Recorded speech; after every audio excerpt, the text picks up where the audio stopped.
The first night was quiet, like the house was holding its breath, waiting for me to let my guard down.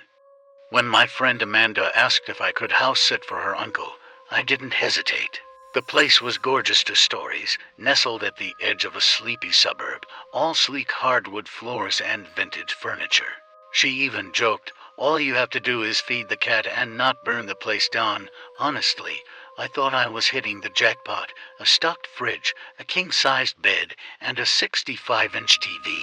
For a broke college student, it felt like a weekend at a private resort. The first 2 days passed like a dream. I lounged in sweatpants, binged old movies, and made grilled cheese at 2 a.m., but there were little things. The living room lamp would flicker every now and then, not like a dying bulb, more like it was responding to something. Once, I swore I heard a soft knock at the upstairs window. On the second floor, but I laughed it off. Old houses creak, right, shadows stretch weird at night. I told myself not to be a baby. Still, I noticed how the cat, a grumpy gray tabby named Tofu, never went near the hallway closet. Every time I walked past it, he'd hiss under his breath and scamper off. Just nerves, I thought. Mine or his, I couldn't tell. But now, looking back, I should have known. That house wasn't just empty, it was watching. It started with the whispers. Late one night, I was brushing my teeth when I heard it, just barely audible over the running faucet, a soft murmur, not quite words.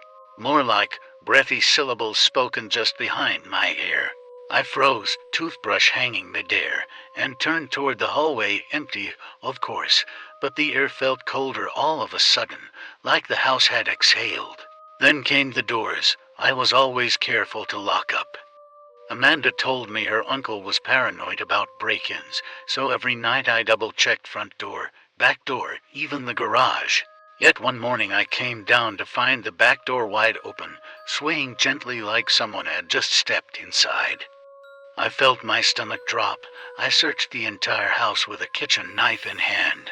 Nothing, no signs of forced entry, no broken glass, just open. The rational part of me fought hard to stay in control. Maybe I forgot. Maybe the wind did it, maybe, but Tofu was hiding under the bed and wouldn't come out, not even for tuna. That cat knew something. One night, as I lay in bed with headphones on, I caught movement out of the corner of my eye. The hallway light left on as a comfort was flickering violently. I pulled off my headphones and sat up. That's when I heard it.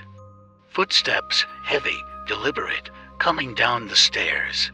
My heart pounded so loud I thought it might give me away. I called out, "Hello," hoping for no answer. What I got was worse, silence, and then a loud knock on the bedroom door. I didn't sleep that night. The storm hit around midnight. Wind howled through the trees, rain lashed the windows, and thunder shook the walls like a warning. I sat on the couch, too afraid to sleep. Clutching a flashlight and scanning the dark corners of the living room, Tofu had vanished hours ago. Every instinct screamed at me to leave, but my keys were in the upstairs bedroom. And I wasn't about to go back up there. That's when the TV turned on by itself. No sound, just static. Black and white snow crackling across the screen, casting a sickly glow through the room. Then, slowly, the volume began to rise, louder, louder, until it was nearly deafening. I lunged for the remote, smacking buttons at random, but nothing worked. And then I heard it again.